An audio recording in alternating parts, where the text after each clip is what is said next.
nakita sa picture? Monkey! Yes, this one! So, may nakadungog sa inyong karon? Sa storya ni Pagong o Matsing. Si Pagong at si Matsing. Ang title sa ating story ay si Pagong at si Matsing.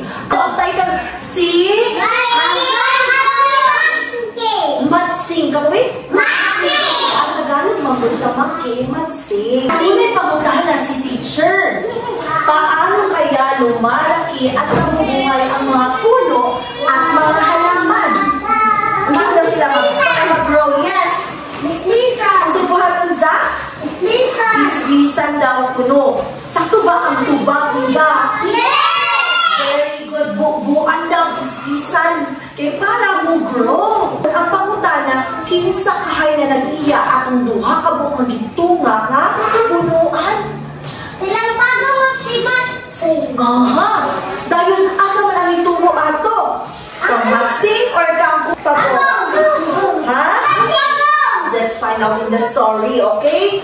Sige, pagtalima pa natin kung sakto ba ang inyong guess. So before ta magsugod sa itong story, mag-introduce sa si teacher o mga vocabulary. So by the way, mga bata, unsa may nabatayan diribe? Ubatan! Kagubatan or kakahuyan. Diba? Kisa ikasagara ang napuyod yan sa may kakahuyan. Mga? Very good answer. Saan na ba tayo dali? Again. Ano saan na lang ka? Okay. Ang papanay na naiyak sa Tagalog is nalanta. When we say nalanta, pasabutan na nalaya. Nalata. Nalanta. Nalaya na ang dahon. Kaya so nga nalaya ang dahon. Nainitan sa pagyod. Ulan na bisbisan or tungkol sa kainit. Tagtagtarin. Ano sa mga tagtagtarin? Oo, sa pagkitagtagtaron. Ang galutuon. Ano sa mga tagtagtarin? Minag-slice niya. Bag-slice. Gusto ni teacher, before na mag-start sa tuwang story, I want you to listen and magtanaw dali kay later on na ay pautana si teacher sa inyo na kailangan ninyong tubagon. You listen to the story. Sina Pagong at Matsing ay matalik na magkaibigan. Mabait at matulungin si Pagong. Subalit si Matsing ay tuso at palabiro ng paglilibot sa kagubatan ng isang puno ng saging. Kasi nakakita ko ka ng punuan. Saging! Si Pagong! Pagong! Okay, balikan na ito para makapaminaw. Bisong tanong. Ready? Dahil sa likas na mabait at pasensyoso si Pagong, hindi na siya nagipagdalo sa kaibigan. Sa kanilang paglilibot sa kagubatan, nakakita si Pagong ng isang puno ng saging. Pagong na nakakita. Wow! Ang gandang puno ng saging yan, Matsing. Tingnan mo. Tama ka, Pagong. Maganda ang puno ng ilang na? Sino nakakita? Si Pagong. Okay. Gusto ko ito itanim sa aking bakuran para pag natabunga ay makakain natin ito. Diba? Gusto daw siya magtanong sa iyahang yard, no? Kaya if ever daw mag-grow, naa sila sabi ni ilang makakuon. Ako rin! Gusto ko ang punong yan, Pagong! Akin na yan! Hatiin na lang natin ito. Ituloy pa kayo, no? So Sa dating itaas yung akin, yung may maraming dahon na. Ayaw ko na magpatubo ng dahon. Kakapagod maghantay. Hala. Kinsay gusto sa ibabaw na yung mga leaves? Si Pagong, si Kunil. Kinsay gusto dito sa ibabaw? Kaya tungaon na daw ko nila. Aningo man si Matsing nga, ako na lang na. Gusto ko nga ako na. Yaningo man si Pagong nga, ato na lang ng tungaon. Hati tayo. So kinsa malingon ang sa ibabaw iya ha? Si Matsing. Si Matsing, very good. Ang sa ubos, kinsa? Si Pagong. ako kay si Pagong kay mo pa si Matsing, di ko ganahan na magtanong pa ko. O gusto ko ka ito ng dagat na dahon. Okay, gusto siguro niya nga kasi ano na yung bunga dito no kay punuan lagi, di ba? Yan na yung mga dahon dito. So na-expect na din si Matsing na adunay daghang bunga. Di ba? Dahil kasi si Pagong iyahapanis din nga part sa lower. Okay, let's continue. Sige, yung natirang sa ibabang bahagi na lang ang sa akin. Pagsisikapan ko na lang itong patubuin. Mag-aantay ka ng matagal yan, Pagong. Di bale, sanay ka naman sa mabagal o maghantay. Hala, grabe ay siya, no? Sanay ka naman sa mabagal, maghintay. Di ba kay mabagal, nagiging ko si Turtle sa nila siya, sanay ka naman. Oo. Okay, ganito. Uy, katawan pa, hindi na. So bad, di ba? Ay, ano ba? Hala.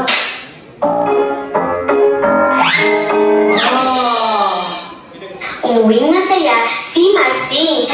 Tela ang maladahang bahagi ng puno. Samantalang si Pagong ay malungkot sa gala niyang ibabang bahagi ng puno na may ugat. Habang nagtatanim si Pagong ng kanyang halaman, biglang dumating si Tamaraw. Anong ginagawa mo, Pagong?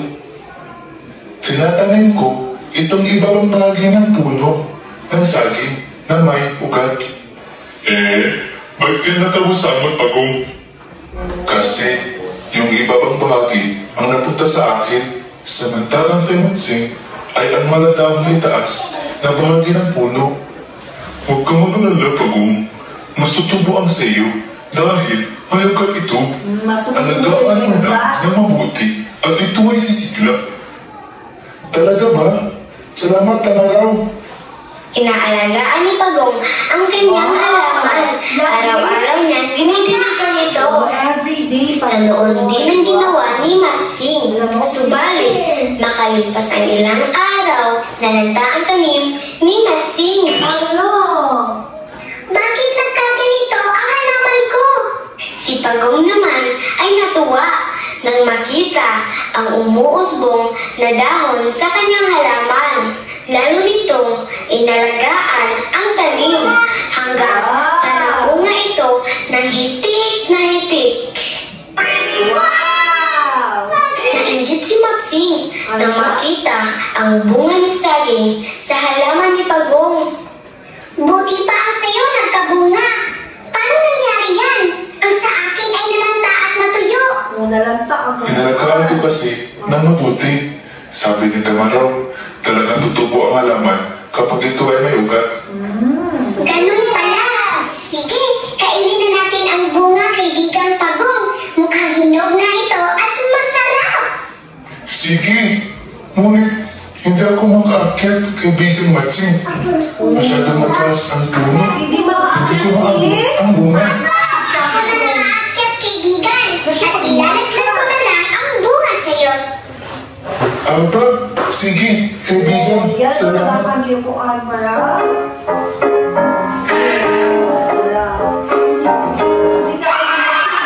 Nang makarating na si Matsing sa taas ng puno, kinain niya ang lahat ng bunga. Wala itong itinira para kay Pagong. Huwag kang umalis! Tulungan mo ko, kaibigan! Pagong! Hoy, Pagong! Tulong! Makalipas ang sandali, nagsimulang bumuhos ang malakas na ulan. Walang magawa si Matsing kundi bumaba sa puno ng saging. Aray! Aray! Aray! Aray! Aray! Aray! Daing ni Matsing sa sobrang sakit ng mga matutulis na tinik. Gagantihan kita, Pagong! Tumanda ka! Kinabukasan, kahit mahapdi pa rin ang sugat ni Matsing, ay hinanap niya si Pagong. Nakita niya ito sa may kakahuyan. Kinuha ni Matsing si Pagong. Natakot na takot. Bitawan mo ko, kaibigan Matsing. Anong gagawin mo sa akin?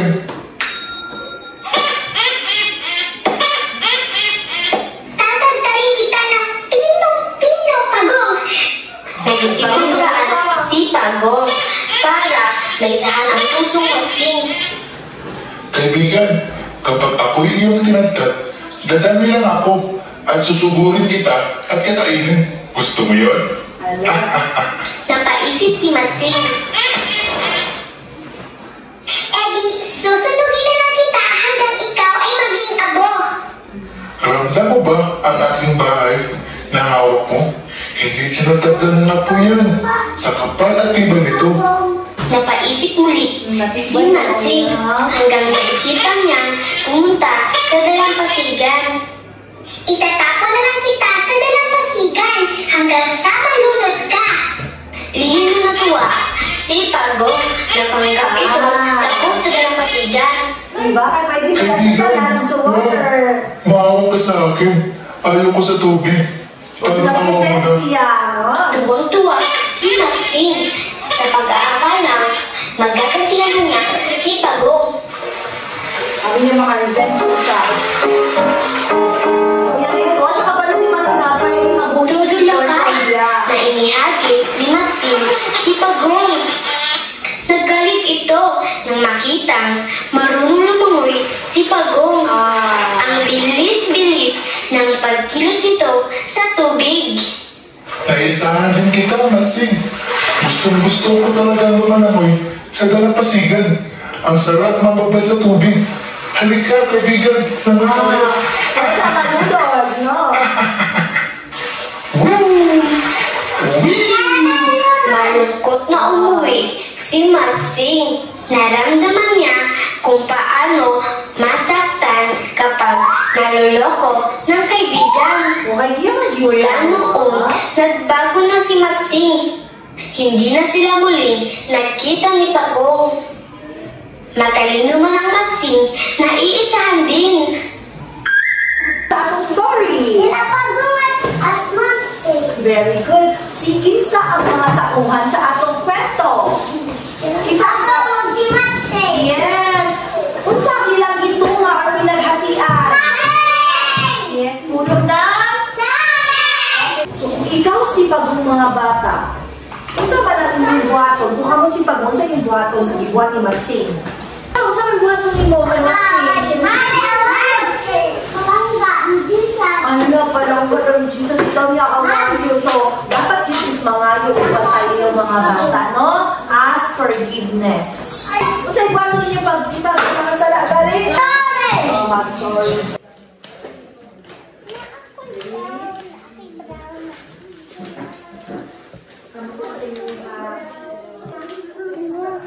Okay, go Vance, Clyde.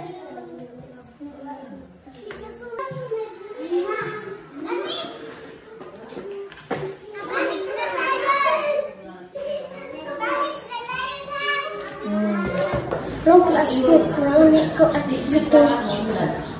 Facebook